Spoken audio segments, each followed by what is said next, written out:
Hello everyone, कैसे हो आप सब। Welcome back. सीएफए लेवल 1 के एक और समरी वीडियो में आप सबका स्वागत है। आज इकोनॉमिक्स से रीडिंग हम लोग कवर कर रहे हैं, international trade and cash flows for CFA level 1। This is extremely important, लेकिन आज कम समय में ये समराइज हो जाएगा। अगेन ये एक समरी वीडियो है, आप कृपया इस बात के बारे में ध्यान रखें। अगर आप एक फुल वीडियो कोर्स ढूंढ रहे हैं तो फिर आपको नीचे दिए गए डिटेल्स पढ़ने चाहिए या फिर डिस्क्रिप्शन चेक करना चाहिए। अभी समरी जिन लोग को देखनी है उनके लिए लर्निंग आउटकम ए से स्टार्ट करते हैं। यहां पे सबसे पहले आपके सामने दो डेफिनेशंस है जिसका क्लैरिटी होना बहुत जरूरी है। हालांकि ये सारे डेफिनेशंस पूरे चैप्टर भर में आपका पीछा नहीं करेंगे, लेकिन फिर भी इस लर्निंग आउटकम में इन दोनों का डिफरेंशिएशन समझना बहुत जरूरी है। देखो, पहला शब्द है जीडीपी यानी कि डोमेस्टिक प्रोडक्ट एंड जीएनपी यानी कि नेशनल प्रोडक्ट। बहुत आसान भाषा में बताऊं इंडियन कॉन्टेक्स्ट में, तो इंडिया की टेरिटरी के अंदर अगर कोई भी फाइनल गुड्स एंड सर्विसेज बन रहे हैं तो उन सभी की summed up market value will be known as gross domestic product. अब यहां पे कुछ चीजें समझनी है। सबसे पहले we are taking only final goods and services, यानी कि इंटरमीडिएट गुड्स एंड सर्विसेज को कंसिडर नहीं किया जा रहा है। Number two, we are talking about within a country, यानी कि इंडिया के डोमेस्टिक टेरिटरी के अंदर बनाए हुए सारे गुड्स यहां पे कवर हो रहे हैं। इसका मतलब यह है कि इंडिया में रह करके इंडियन कंपनी बनाए या फिर कोई फॉरेन कंपनी बनाए, कोई फर्क नहीं पड़ता। एग्जाम्पल देता हूं, सैमसंग ने इतना बड़ा हमारे यहाँ पे एक स्मार्टफोन मैन्युफैक्चरिंग हब बनाया है, एक यहाँ पे बहुत बड़ी फैक्ट्री सेटअप की है। अब टेक्निकली आप देखिए तो सैमसंग जरूर सैमसंग की इंडियन सब्सिडरी भी होगी, लेकिन Samsung is producing not just for India but also for the rest of the world. So इतनी बड़ी फैक्ट्री में ऑब्वियसली कई स्मार्टफोन्स बनेंगे जो इंडिया के अलावा भी और जगह के लिए बन रहे हैं। सो क्या हम इसे जीडीपी में गिनेंगे? जवाब है जी हाँ। इसको इसलिए गिनेंगे क्योंकि जब तक ये इंडिया के डोमेस्टिक टेरिटरी के अंदर बना है ये इंडिया के जीडीपी का हिस्सा होगा। बट वहीं पे अगर हम बात करते हैं जीएनपी का, तो यहां पे we are going to consider all the final goods and services produced by the citizen of India, यानी कि इंडियंस या फिर एनआरआईज, इनके बनाए हुए गुड्स एंड सर्विसेज को ही हम यहां कंसिडर करेंगे। ऑब्वियसली अब यहां काफी सारी बातें आ जाती हैं जो आपको एडजस्ट करनी होंगी, जैसे कि आप जीडीपी में से सबसे पहले उन गुड्स एंड सर्विसेज की कैलकुलेशन को माइनस करना पड़ेगा आपको जो कि किसी फॉरेन सिटीजन के द्वारा बनाया गया है इंडियन डोमेस्टिक टेरिटरी के अंदर, या फिर आपको ऐड करना पड़ेगा वो गुड्स एंड सर्विसेज की वैल्यू जो किसी इंडियन ने बनाया है लेकिन इंडिया के बाहर। So there are obviously a few adjustments that you need to do here. इसलिए यहां पे क्लियरली लिखा है कि इंडियन सिटीजन ने भले ही इंडिया में बनाया हो या इंडिया के बाहर, आपको सब कुछ यहां पे गिनना है। So that is the basic difference between GDP and GNP. This is extremely important but no numericals can come from this learning outcome. ये बात ध्यान रखिएगा, तो ये कम से कम एक आसान बात है आपके लिए। नेक्स्ट आते हैं लर्निंग आउटकम बी में, जिसमें मैं आपको बताऊंगा इंटरनेशनल ट्रेड के मेन बेनिफिट्स और कॉस्ट क्या हैं। सो अगर मैं बेनिफिट्स और कॉस्ट को यहां पे आपके सामने रखूं तो बहुत आसान है, आपके सामने ही है। इंटरनेशनल ट्रेड के बेनिफिट ज्यादा हैं और कॉस्ट कम है। बेनिफिट में सबसे पहले रिसोर्स एलोकेशन आप ज्यादा एफिशिएंटली कर सकते हो, because now you know that the world is a big and larger market, तो आप ज्यादा एफिशिएंट होते हो, ऑब्वियसली ऐसा होगा। वेलफेयर होगा क्योंकि जब कंपटीशन बढ़ता है तो उससे ऑब्वियसली कंज्यूमर्स को फायदा होता है, तो इससे वेलफेयर होगा।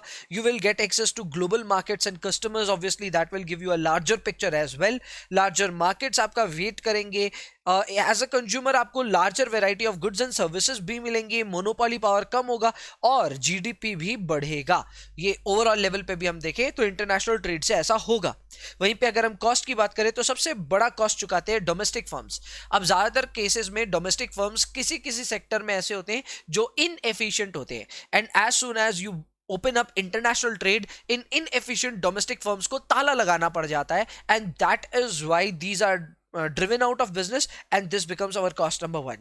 इसके अलावा cost number 2 ये भी हो सकता है कि अनएम्प्लॉयमेंट हो सकती है in some sectors. That is entirely possible, क्योंकि अगर इंटरनेशनल ट्रेड को हम ध्यान में रखें and there are few goods जो इंडिया को ये एहसास हो जाए कि इंडिया नहीं बना सकता या इंडिया इतना सस्ते में नहीं मैन्युफैक्चर कर पाएगा, तो उन गुड्स को प्रोबेबली इंडिया सिर्फ इंपोर्ट करना चाहेगा, और इंपोर्ट के टाइम पे जो लोग इंडिया में उस सेक्टर में जुड़े हुए हैं उनको शायद अनएम्प्लॉयमेंट फेस करनी पड़ सकती है। So these are some benefits and cost associated with international trade, जो कि लर्निंग आउटकम बी का हिस्सा है। लर्निंग आउटकम सी में आपको एब्सोल्यूट और कंपैरेटिव एडवांटेज, ये दो थ्योरीज देखने को मिलती हैं। दोनों बहुत सिंपल थ्योरीज हैं, आपको इसको डिटेल में ऑब्वियसली पढ़ना चाहिए, कम से कम पता होना चाहिए कैसे ये ऑपरेट करती हैं, बट फिर भी मैं इसका एक समराइज्ड आइडिया आपको जरूर दूंगा। एब्सोल्यूट एडवांटेज थ्योरी ये कहती है कि जिस देश में जो सस्ता बनता है उसको वो बनाना चाहिए। फॉर एग्जाम्पल, अगर इंडिया में एग्रो कमोडिटीज सस्ती बनती है तो इंडिया को एग्रो कमोडिटीज बनानी चाहिए, और वहीं पे इंडिया का सपोज करो कोई ट्रेडिंग पार्टनर है, सपोज करो चाइना ट्रेडिंग पार्टनर है इंडिया का, हालांकि ऐसा होगा नहीं, लेकिन अगर मान लेते हैं चाइना है जहां इलेक्ट्रॉनिक सस्ते बने, या चलो चाइना नहीं आपको समझ में आए तो जापान कर देते इसको। तो ऐसे में ये कहा जा रहा है कि जिसको जो सस्ता बना सकता है, जो सस्ते में बना सकता है, उसको वो बनाना चाहिए। इंडिया में एग्रो कमोडिटीज जल्दी बनेंगी, सस्ते में बनेंगी, कम रिसोर्सेज के साथ में बनेंगी, सो इंडिया को एग्रो कमोडिटीज बनाना चाहिए। Japan on the contrary electronics बना सकता है। आपस में बाद में लेवा बेची करके इंटरनेशनल ट्रेड की मदद से दोनों एक दूसरे का बेनिफिट कर सकते हैं। So this is absolute advantage theory. लेकिन इस थ्योरी का एक प्रॉब्लम यह है कि what if India agro chemicals भी सस्ता बनाए, या कमोडिटीज भी सस्ता बनाए, और साथ में मान लो कि इलेक्ट्रॉनिक्स भी इंडिया सस्ता बनाना शुरू कर दे, तो फिर इंडिया क्या करेगा? तो as per this theory India उसके बाद में जापान के साथ ट्रेड नहीं करेगा। इंडिया को दोनों ही केसेस में एब्सोल्यूट एडवांटेज है and international trade can not happen. वहीं पे कंपैरेटिव एडवांटेज एक बेहतर थ्योरी है जो आपको यह कहती है कि don't just go after the lower cost और lower utilization of resources, instead look for opportunity cost. आप ये देखो कि कहां किसकी अपॉर्चुनिटी कॉस्ट कम है। इस पे डिटेल्ड कैलकुलेशन है, एक न्यूमेरिकल है जो आपको जरूर से देख लेना चाहिए, तभी आपको इसका आइडिया समझ में आएगा। But obviously comparative advantage theory absolute advantage theory से बेहतर होगी, क्योंकि at times absolute advantage theory will not lead to an international trade situation, लेकिन कंपैरेटिव एडवांटेज में इंटरनेशनल ट्रेड होने के चांसेस काफी ज्यादा हैं। सो ये दोनों इंपॉर्टेंट थ्योरीज है, जरूर से इस पर ध्यान दीजिएगा। आगे बढ़ते हैं सर। आगे अपने सामने दो इंपॉर्टेंट मॉडल्स हैं, एक है हेक्सर ऑल इन मॉडल, एक है अपना रिकार्डियन मॉडल। दोनों मॉडल क्या कहते हैं एक बार इनके बारे में बात करते हैं। सबसे पहले रिकार्डियन मॉडल की अगर मैं बात करूं तो इसका पहला जो अजम्पशन ही है वो ये है कि ये मानते हैं कि सिर्फ लेबर इकलौता ऐसा फैक्टर ऑफ प्रोडक्शन है जो कि वेरिएबल नेचर का है, बाद बाकी फिक्स है, जैसे कि कैपिटल वगैरह वो फिक्स नेचर का फैक्टर ऑफ प्रोडक्शन है। इसके अलावा रिकार्डियन मॉडल ये कंक्लूड करता है कि हर देश में जो कंपैरेटिव एडवांटेज में डिफरेंस है वो प्रोबेबली आता है because of the differences in the technology. अब इंडिया एक टेक्नोलॉजिकली मैं कह सकता हूं एडवांस तो नहीं है कंट्री, हम लोग डेफिनेटली टेक्नोलॉजी में बेहतर कंट्री बनते जा रहे हैं, बट ये नहीं कहूंगा कि सबसे एडवांस टेक्नोलॉजीज इंडिया में है। सो ऐसे में इंडिया लेबर ओरिएंटेड जितने भी सेक्टर्स हो उसमें बेहतर करेगा, उसमें उसकी एक कंपैरेटिव एडवांटेज होगी as compare to technology driven sectors. So ऐसे ही चीज को अगर हम रिकार्डियन मॉडल ऑफ ट्रेड से समझे तो इंडिया को लेबर इंटेंसिव सेक्टर्स पे काम करना चाहिए, एंड जो टेक्नोलॉजी स्पेसिफिक या टेक्नोलॉजी ड्रिवन सेक्टर्स है उसके लिए इंटरनेशनल ट्रेड की मदद लेनी चाहिए। ये है रिकार्डियन मॉडल का कंक्लूजन। नेक्स्ट स्टेप इज ये बोल रहे हैं कि, और ये भी बात बहुत अच्छी है, रिकार्डियन मॉडल ये भी बात मानते हैं कि ये जो टेक्नोलॉजी का डिफरेंसेस हैं ये ज्यादा टाइम तक परसिस्ट नहीं करेंगे। Over the time technological gaps जो हैं वो धीरे धीरे कंप्लीटली डिक्रीज हो जाएंगे, लगभग कॉन्वर्ज कर जाएंगे, यानी कि सारे देशों के पास एक पॉइंट ऐसा आ जाएगा जो बैकवर्ड इकोनॉमीज भी हैं वो धीरे धीरे टेक्नोलॉजी में मैचअप कर जाएंगे, एंड उसके बाद में किसी का भी कंपैरेटिव एडवांटेज नहीं रहेगा। इसका मतलब इंटरनेशनल ट्रेड का तब तक ही ज्यादा मतलब बनता है तब जब तक technological differences exist through out the globe. जिस दिन टेक्नोलॉजिकल डिफरेंसेस एक I would say are decreased और are no longer relevant, उस दिन से comparative advantage भी relevant नहीं रहेगा। Next up is Heckscher all in model, again very important model. इसमें ये जो अजम्पशन है याद रखने की बात है कि यहाँ कैपिटल और लेबर दोनों को वेरिएबल फैक्टर ऑफ प्रोडक्शन गिना गया, पहली बात। दूसरा, इन्होंने ये माना है कि टेक्नोलॉजी जो है वो हर कंट्रीज में एक जैसी सी है, ये बात ध्यान रखने की है। हाँ, इसमें ये बात जरूर बोली है कि अक्रॉस सेक्टर्स अक्रॉस इंडस्ट्रीज अलग अलग टेक्नोलॉजी हो सकती है, बट अगर आप टेक्नोलॉजी ऑन पर इंडस्ट्री बेसिस चेक करोगे तो ओवरऑल सारी कंट्रीज में एक जैसी टेक्नोलॉजी मिलेगी। तो बेसिकली रिकार्डियन मॉडल ने जो बात बोली उसका उल्टा बोल रहे हैं। ये रिकार्डियन मॉडल ने बोला था there are differences in technology, ये बोल रहे हैं there is no difference in technology across countries. तो इनके हिसाब से क्या है डिफरेंस? इनके हिसाब से डिफरेंस है इन फैक्टर एंडोमेंट्स। इसका मतलब ये है इनका ये कहना है कि हर देश के पास में फैक्टर्स ऑफ प्रोडक्शन एक जैसे हों ऐसा जरूरी नहीं है। कुछ ऐसे देश हो सकते हैं जहां लेबर की मात्रा ज्यादा है और कुछ ऐसे हो सकते हैं जहां कैपिटल ज्यादा है। सो ऐसे में जिनके पास कैपिटल ज्यादा है वो कैपिटल इंटेंसिव सेक्टर्स पे काम करें और जिनके पास लेबर ज्यादा है वो लेबर इंटेंसिव सेक्टर्स पे काम करे। अच्छा एग्जांपल अगेन इंडिया हो सकता है। इंडिया में आप आबादी जानते ही हैं, इंडिया में यूथ भी है। सो ऐसे में लेबर की कभी भी यहाँ पे लिमिटेशंस नहीं है, यहाँ लेबर बहुत ज्यादा है, we have abundance of labour. So ऐसे में इंडिया में होता भी आया है और आगे शायद होगा भी that labour intensive sectors and labour intensive industries में India will always do better. जैसे एग्रीकल्चर में लेबर काफी ज्यादा इन्वॉल्व होता है तो वहां हमेशा इंडिया सबसे आगे रहता है just because of huge level of labor available in India. Apart from that, अगर हम टेक्नोलॉजी या फिर मैं कैपिटल इंटेंसिव स्पेस की बात करें तो वहां पे इंडिया थोड़ा पुअरर होगा because of the lack of capital intensive I would say capital intensity in India. Capital की कमी है, मशीनरीज की लिमिटेशंस हैं, उसकी वजह से यहाँ पे कैपिटल इंटेंसिव कंट्रीज या कैपिटल इंटेंसिव इंडस्ट्री में इंडिया को नहीं जाना चाहिए। हालांकि इन बातों को भी अब सब अलग किया जा रहा है। खास करके 2020 के साल में इंडिया में काफी सारी स्कीम्स आई हैं जिसके तहत इलेक्ट्रॉनिक मैन्युफैक्चरिंग को काफी प्रमोट किया जा रहा है इंडियन गवर्नमेंट के through. So if that happens ये सारी बातें इंडिया पीछे छोड़ करके आगे बढ़ जाएगा अगले 5 सालों में। एंड फाइनली इन्होंने ये कहा है कि फ्री ट्रेड एक काम और करेगा, ये इनकी तरफ से ये कंक्लूजन है। इन्होंने ये कहा है कि फ्री ट्रेड आपका ये काम करेगा कि सारे गुड्स एंड सर्विसेज इवेंचुअली सब इक्वल प्राइसेस पे ही अवेलेबल होंगे, यानी कि आप किसी भी देश में खरीदोगे एक ही प्राइस पे आपको मिल जाएगा। वैसे ही फैक्टर्स ऑफ प्रोडक्शन भी आपको एकदम पे मिल जाएगा। अब ये कैसे हो रहा है, इसके लिए फ्री ट्रेड जिम्मेवार होगा। Free trade will make sure that all the goods and services are available for equal prices and all the factors of production are also available across countries at almost equal prices. So ये है अपने दोनों models, important models थे, ध्यान रखिएगा। Learning outcome ई को मैंने यहाँ पे एक्चुअल में स्किप किया क्योंकि इसके ऊपर में प्रॉपर समरी मैंने दी हुई है अपने क्लास नोट्स में। सो जो अपने स्टूडेंट्स हैं, जो मेरे यहाँ के स्टूडेंट्स हैं, वो तो क्लास नोट्स में समरी पढ़ सकते हैं। बाद बाकी इसको स्किप्ड माने, इसको जरूर से लेकिन एक बार देख लिए, एक्सट्रीमली इंपॉर्टेंट लर्निंग आउटकम जरूर है। Next up is learning outcome F where we are talking about different types of I would say These are different types of agreements actually. So यहाँ पे पहला agreement है फ्री ट्रेड एरिया, जिसका बहुत बढ़िया example होगा नाफ्टा या फिर में USMCA जो इसका नया नाम है।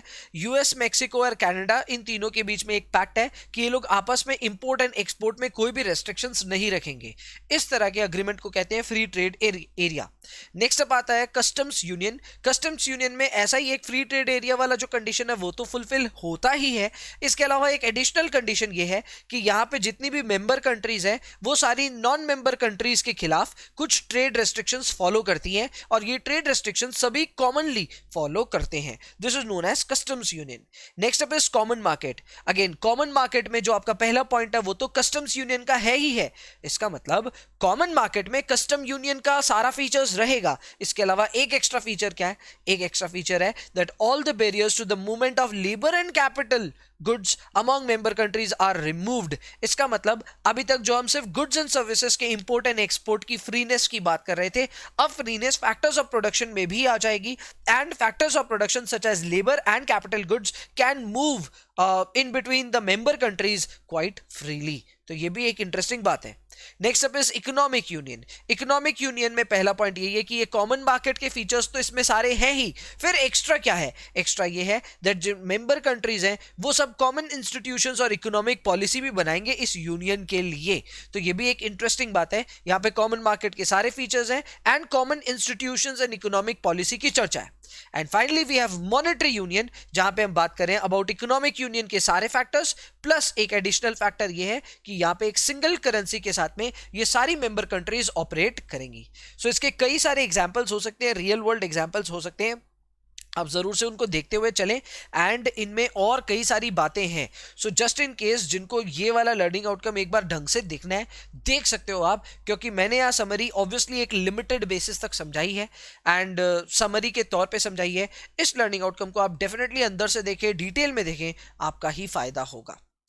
लर्निंग आउटकम जी में आते हैं। लर्निंग आउटकम जी में अब बात कर रहे हैं हम कि कैपिटल रिस्ट्रिक्शंस की आखिर दरकार ही क्यों है? Why are there import quota tariffs, import quotas वगैरह वगैरह। ऐसा है क्यों? तो देखो ये सब टैरिफ वगैरह लगाने के पीछे सबसे बड़ा कारण ये है, या फिर मैं कैपिटल फ्लोज को रोकने का सबसे बड़ा कारण ये है, एक्चुअली यहाँ कैपिटल रिस्ट्रिक्शंस ही हैं, नॉट ट्रेड रिस्ट्रिक्शंस। तो यहाँ पे हम बात करें about FDI and FII restrictions, तो उनके पीछे जो मेन रिस्ट्रिक्शंस है वो ये है कि सर यहाँ पे हम नहीं चाहते कि volatility of domestic asset prices बढ़े। अब ये कैसे होता है, इसके लिए एक अच्छा एग्जांपल मैंने क्लास में भी समझाया था कि अगर मान लो कि फॉरेन इन्वेस्टर्स जम के इंडिया में स्टॉक मार्केट में पैसा लगाना शुरू कर दें, ठीक है, अगर एफआईआई मूवमेंट्स को थोड़ा सा भी रेस्ट्रिक्ट नहीं किया जाए, थोड़ा सा भी रेगुलेट नहीं किया जाए, और वो इंडिया में नॉन स्टॉप पैसा लगाना शुरू कर दें, तो वो तो सर मार्केट को एकदम धड़ाधड़ चढ़ा देंगे ऊपर, और जिस दिन ये एग्जिट करेंगे तो मार्केट क्रैश भी करेगा। सो ऐसे में आपको ये समझना बहुत जरूरी है दैट अगर आप फॉरेन पार्टिसिपेशन के ऊपर में रेस्ट्रिक्शन नहीं लगाएंगे, फॉरेन कैपिटल इनफ्लो पे रेस्ट्रिक्शन नहीं लगाएंगे, तो आपके डोमेस्टिक एसेट प्राइसेस में वोलेटिलिटी काफी बढ़ जाएगी। सो इसीलिए रेस्ट्रिक्शंस लगाने से ये वोलेटिलिटी घटती है, ये इसका फायदा नंबर 1 है। नंबर 2, हम नहीं चाहते कि हमारी फॉरेन एक्सचेंज रेट जो है, जो हमारी एक्सचेंज रेट है, वो भी ज्यादा वॉलेटाइल रहे। अब देखिए अगर आप रेस्ट्रिक्ट कर दोगे कैपिटल फ्लोज को, सो ऑब्वियसली जो आपकी करेंसी है वो थोड़ी ज्यादा स्टैग्नेंट रहेगी। जैसे इंडिया की अगर रूपी बाई डॉलर की मैं बात करूं, वो 75 के आसपास है। अगर आप नहीं चाहते कि यहां से और ज्यादा वॉलेटाइल होकर के 90 या फिर 70 या 65 के लेवल्स देखे, तो आप यहाँ पे कैपिटल रेस्ट्रिक्शंस ऑब्वियसली लगा सकते हैं। ये भी एक ऑब्जेक्टिव हो सकता है, हालांकि इंडिया का ये ऑब्जेक्टिव नहीं है। फाइनली थर्ड पॉइंट है कि हम डोमेस्टिक इंटरेस्ट रेट को लो रख सकते हैं अगर हमारे कैपिटल रेस्ट्रिक्शंस लगाए हुए रहें। इसके ऊपर में भी मैंने क्लास में अच्छे से समझाया था। अगर मान लीजिए कि आपके इंडिया में बहुत सारा पैसा बाहर का इन्वेस्टेड है, ठीक है, इंडिया के डेट मार्केट में, और अचानक से इंडिया में इंटरेस्ट रेट अगर इंडिया करना चाहे 3% या इवन लोअर, मैं रेपो रेट की बात कर रहा हूं, मान लो इंटरेस्ट रेट इंडिया भी बोले कि चलो हम भी 0% इंटरेस्ट रेट एनवायरमेंट में ऑपरेट करेंगे, तो ऐसे में क्या होगा? ऐसे में all the investors which actually invested in India will actually move out, will try to move out, और वहीं पे अगर आपके कैपिटल रिस्ट्रिक्शंस लगाए हुए रहेंगे, so they will not be able to move out of the country, and that is where you will be able to operate even at a low interest rate scenario. Obviously ये एक तरह से गड़बड़ वाली बात है, not good for Indian market, लेकिन फिर भी अगर ऐसे इंटरेस्ट रेट्स को कम करना है तो इंटरेस्ट रेट्स को कम कर सकते हैं, बट उसकी शर्त यह है कि कैपिटल रिस्ट्रिक्शंस लगानी पड़ेंगी। And finally we have strategic industries, जिनको प्रोटेक्ट करने के लिए भी इस तरह के कैपिटल रिस्ट्रिक्शंस लगाए जा सकते हैं। इंडिया में एक अच्छा एग्जांपल है डिफेंस। इंडिया में डिफेंस में ज्यादा एफडीआई अप्रूवल्स नहीं मिलते, एंड उसका कारण यही है that India don't want other countries to mess up in the defence space, and that is why strategic industries को प्रोटेक्ट किया जाता है। इंडिया में रेलवेज वगैरह में भी शायद थोड़ा बहुत ऐसा इंपैक्ट है जहां पे फॉरेन पार्टिसिपेशन को अलाउ नहीं किया जाता। Next up is learning outcome H, again extremely important. पूरा बैलेंस ऑफ पेमेंट्स यहां पे सीखने के लायक है, लेकिन अगेन ये समरी है तो इस चीज का थोड़ा सा ध्यान रखिएगा। नंबर 1, बैलेंस ऑफ पेमेंट क्या होता है? देखो बैलेंस ऑफ पेमेंट एक ऐसा मैकेनिज्म है जिसमें आप ये ध्यान रखते हो कि आपके पास में फॉरेन कैश फ्लोज या फॉरेन करेंसी कितनी आई और आपने कितनी पे की। जाहिर सी बात, आप नहीं चाहोगे कि आप ज्यादा पे कर दो फॉरेन करेंसी, क्योंकि उसकी वजह से आपके फॉरेक्स रिजर्व्स घटते हैं, और आप ज्यादा रिसीव भी करने से आपके फॉरेन रिजर्व्स बढ़ते हैं, लेकिन एक पॉइंट के बाद में वो भी आपको तकलीफ देंगे। सो ऐसे में आपको एक चीज जो ऑब्वियसली प्रोटेक्ट करनी है वो यही है कि आपके फॉरेक्स रिजर्व्स को प्रोटेक्ट करें। अब उसमें क्या करना है? उसमें यह करना है कि आपको समझना है आपका करंट अकाउंट क्या होता है, और फिर आपको समझना है आपका कैपिटल अकाउंट और फाइनेंशियल अकाउंट क्या होता है। पहले मैं बताता हूं करंट अकाउंट क्या होता है। करंट अकाउंट बेसिकली अकाउंटिंग करता है आपके इंपोर्ट्स और एक्सपोर्ट्स का, सीधा सीधा कहूं तो, ठीक है। अब इंडिया के एग्जांपल्स लेता हूं तब आपको इजी रहेगा। इंडिया में एक्सपोर्ट्स कम होते हैं और इंपोर्ट ज्यादा होते हैं। सो ऐसे में इंडिया का जो ओवरऑल डॉलर पेबल है वो ज्यादा होता है as compare to dollar receivable. Clear है? So India is always at the brink of falling short of the forex what to say requirements. तो इंडिया का फॉरेन एक्सचेंज रिजर्व जो है वो टेक्निकली गिरता ही रहना चाहिए, वो टेक्निकली कम पे कम होना चाहिए। सो ऐसे में what is required by the government की तरफ से रिक्वायरमेंट ये कि या तो वो कैपिटल अकाउंट के थ्रू या फिर फाइनेंशियल अकाउंट के थ्रू इंडिया में इन्वेस्टमेंट्स लाए, इंडिया में बोरोइंग्स लाए, यानी कि कैसे भी करके डॉलर्स इंडिया में लेकर के आए। Because we have dollars payable, तो हमें चाहिए कहीं से डॉलर्स हमारे पास आ जाए। तो इसके लिए आप भी जानते हो हमारे जो प्राइम मिनिस्टर है मोदी जी, उनका हमेशा प्रयास ये रहता है कि जब भी कहीं फॉरेन में जाएं तो वहां पे सारे बिजनेसमैन के साथ में मीटिंग करें, उनको बताएं कि इंडिया की क्या पोटेंशियल है, एंड नहीं नहीं करते, इंडिया में बहुत पैसा आया भी है। इस चक्कर में इंडिया में बहुत पैसा एफडीआई या फिर एफआईआई के बहाने से आता है, और ये जो पैसा इंडिया में आता है ये इंडिया की फॉरेन एक्सचेंज रिजर्व्स को बढ़ाएगा, जिससे हम लोग अपने करंट अकाउंट डेफिसिट को फुलफिल कर पाएंगे। So this is the entire mechanism of balance of payment. Basically सीधा सीधा कहूं तो इंडिया में एक्सपोर्ट कम होते हैं, इंपोर्ट ज्यादा, तो हमें डॉलर चुकाने हैं, और वो डॉलर चुकाने के लिए हम कहीं ना कहीं अपने एसेट्स, या तो हम फाइनेंशियल एसेट्स या फिर नॉन फाइनेंशियल एसेट्स, हम किसी फॉरेनर को इनवाइट करेंगे कि आप इन्वेस्टमेंट यहां करो, so that we get dollars, and उससे हम लोग अपने करंट अकाउंट डेफिसिट को फुलफिल कर पाएं। एक ये भी बात कही जाती है दैट अगर आपके करंट अकाउंट में डेफिसिट है तो आपके कैपिटल अकाउंट और फाइनेंशियल अकाउंट को मिला करके एक सरप्लस होना बहुत जरूरी है, नहीं तो आपका बैलेंस ऑफ ट्रेड का या बैलेंस ऑफ पेमेंट का एक्चुअली हालत खराब हो जाएगा। अब समझते हैं वापस करंट अकाउंट में क्या क्या आता है। तो सर करंट अकाउंट में आपके गुड्स एंड सर्विसेज आते हैं, इनकम रिसीट्स आते हैं, और यूनिलैटरल ट्रांसफर्स होगा। थॉट्स क्यों लिखा है मैंने भगवान जाने, यहाँ पे आएगा यूनिलैटरल ट्रांसफर्स। इसके अलावा कैपिटल अकाउंट है। कैपिटल अकाउंट में क्या क्या आता है? कैपिटल अकाउंट में ऑब्वियसली कैपिटल ट्रांसफर्स आते हैं, and sale and purchase of non financial assets आते हैं। तो भैया फाइनेंशियल एसेट्स कहाँ आते हैं? फाइनेंशियल एसेट्स आते हैं फाइनेंशियल अकाउंट में। यहाँ पे government owned assets abroad and foreign owned assets in the country, we are talking of financial assets here, तो वो सारी चीजें आती है फाइनेंशियल एसेट में। मैं बहुत स्पीड में यहाँ बोल करके गया हूं, पर मैंने इनके ब्रॉड पॉइंट्स कवर किए हैं। अगर आपको बैलेंस ऑफ पेमेंट पूरा पढ़ना है तो आपको डिटेल में पढ़ना ही पड़ेगा, ये बात याद रखिएगा। सो हमेशा इस जहां जहां मैं बोलूं कम से कम वो लर्निंग आउटकम्स को डिटेल में जरूर पढ़ें। सो आप प्लीज एक बार करंट अकाउंट, कैपिटल अकाउंट और फाइनेंशियल अकाउंट को ढंग से एक बार पढ़ लें। हालांकि मैंने समरी में ओवरऑल ऊपर के पॉइंट्स कवर कर लिए हैं। अब यहाँ पे एक दो चीज और बता देता हूं आपको। बैलेंस ऑफ पेमेंट वाला जो ये सेक्शन है, ये अपने लेवल 1 में, इनफैक्ट पूरे सीएफए करिकुलम में ज्यादा डिटेल्स में नहीं कवर किया गया है। इनफैक्ट ज्यादा डिटेल्स आपने पढ़े होंगे जब आपने इसको शायद अपने बीकॉम या फिर क्लास 11-12 के लेवल पे पढ़ा होगा, बट जितना भी यहाँ पे डिटेल्स इन्वॉल्व है उतना कम से कम आपको रेडी कर लेना चाहिए, so that you are prepared well for your upcoming examinations, जहां पे आप इस सेक्शन को कम से कम अच्छे से स्कोर कर पाओ। सो एक बार मेरी बात ध्यान रखिएगा, मैंने आपको ओवरऑल सिनेरियो यहां पे समझाया कि करंट अकाउंट क्या होता है, कैपिटल अकाउंट और फाइनेंशियल अकाउंट दोनों मिला के क्या होता है, दोनों का समराइज्ड पिक्चर भी बताया, बट उसके अलावा आपको एक बार डिटेल्ड एनालिसिस कम से कम इस लर्निंग आउटकम की तो करनी ही पड़ेगी पूरी। ओके आइए बढ़ते हैं लर्निंग आउटकम आई में। लर्निंग आउटकम आई को तो स्किप कर दिया मैंने, जे में आते हैं। जे में we are going to talk about the 3 most important international agencies और इंस्टीट्यूशंस, जिसमें सबसे पहले नाम आ रहा है आईएमएफ का। तो देखो नाम से ही समझ में आ रहा है, आईएमएफ यानी कि इंटरनेशनल मॉनेटरी फंड। इसका काम मेन यही है कि ये इंटरनेशनली मॉनेटरी कॉपरेशन को प्रमोट करे, यानी कि एक देश दूसरे देश के बीच में जो फॉरेन करेंसी की मूवमेंट वगैरह हो रही है, जो ट्रांजैक्शंस हो रहे हैं, उसको फैसिलिटेट करना इनका काम है। ऑब्वियसली अगर ये मॉनेटरी कॉपरेशन को बढ़ावा देंगे तो उससे इंटरनेशनल ट्रेड भी प्रमोट होगा, उसकी वजह से एक्सचेंज स्टेबिलिटी आएगी, सारे एक्सचेंजेस जितने भी फॉरेक्स है उन सब में स्टेबिलिटी आएगी, वो भी एक अच्छी बात है। इसके अलावा अगर आप इंटरनेशनल पेमेंट्स करते हैं तो आपको पता है that you need a good system of payments, so that ये सारा का सारा सिस्टम ढंग से मैनेज हो। इस चीज का मैनेजमेंट का काम भी आईएमएफ का है, it is overall a regulator in this sector. And इसके अलावा इनको अपने मेंबर्स का इंटरेस्ट भी सेफगार्ड करने हैं जिनको बैलेंस ऑफ पेमेंट इश्यूज हो रहे हैं। सो ऐसे में अगर किसी को बैलेंस ऑफ पेमेंट इश्यूज हो रहे हैं, उनको आईएमएफ की तरफ से एक बार के टेम्परेरीली सपोर्ट मिल सकता है, सो दैट उनके balance of payment issues settle down हो जाए। नेक्स्ट आते हैं वर्ल्ड बैंक। तो देखिए वर्ल्ड बैंक के लिए पहली बात आप याद रखिएगा that world bank actually 2 institutions को मिला करके बनाया गया है। पहला इंस्टीट्यूशन है आईबीआरडी, दूसरा है आईडीए। पूरा नाम है international bank of reconstruction and development and international development association. अब इनका मेन जो मिशन है वो ये है कि वर्ल्ड बैंक चाहता है कि कहीं पे भी पोवर्टी ना रहे। सो ऐसे में जो भी पुअरर कंट्रीज हैं वहां पे पोवर्टी को इरेडिकेट करने के लिए ये उनको इंटरेस्ट फ्री लोन या इंटरेस्ट फ्री क्रेडिट या फिर में ग्रांट्स वगैरह देते रहते हैं, ताकि पुअरर कंट्रीज में से पोवर्टी इरेडिकेट हो जाए। सो ये है वर्ल्ड बैंक का काम।